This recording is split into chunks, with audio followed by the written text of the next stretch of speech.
Mark, I saw a little bit on your website that you put up, including the pictures of the welcome that Bobby got when he went home to Paulsgrove, which for the uninitiated is a housing estate on the outskirts of Portsmouth, and which would be the equivalent to Millbrook, Weston, Thornhill here.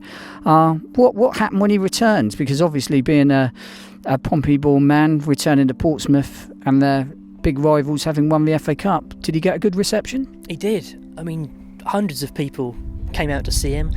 I mean, he was always taking Jimmy Gabriel when he was at Saints, showed him his Cup Winners' Medal from Everton. And he always said, well, when Bobby won the Cup for Saints, he wanted to take it back to his local at the Beacon, which he did, and apparently the pub never did a better night. As far as all the Paulsgrove residents are concerned, Bobby was one of them. But, I mean, I just cannot imagine the same thing happening, say, if a Millbrook lad scored the winner for Pompey. I can't imagine the same thing happening, I really can't. No, he would get a warm welcome, I think. He would get a welcome. His house would be being burnt down as he arrived back, and the fire brigade would be in attendance probably. But yeah, I mean that it's strange really, because times have moved on. Back in 1976, violence at football games was probably not quite at its peak, but it was there, and nowadays it's gone. So it's strange. Something, Nick, that the FA Cup was a different animal in those days.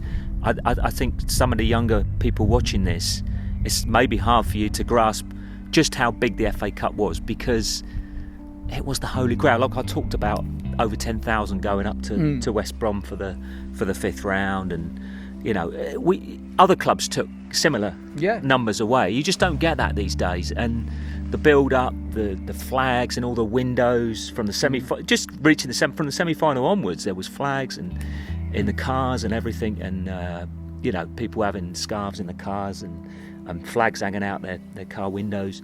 It was amazing how much bigger the FA Cup was than it is now, and how big.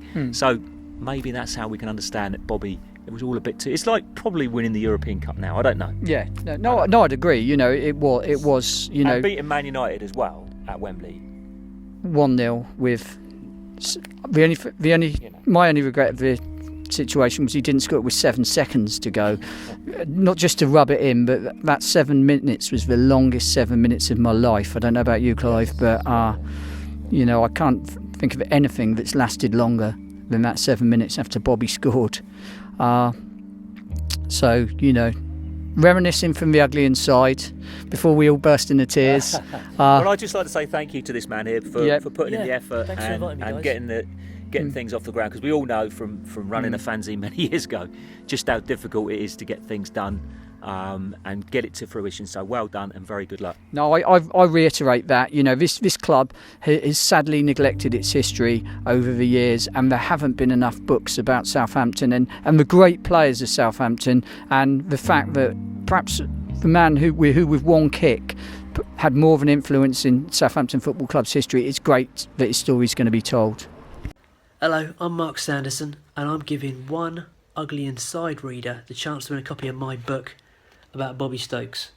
All you got to do, if you haven't already, is subscribe to the Ugly Inside YouTube channel, and underneath this video in the comments section below, answer this question: in what minute did Bobby score the winning goal in the '76 Cup final? Good luck.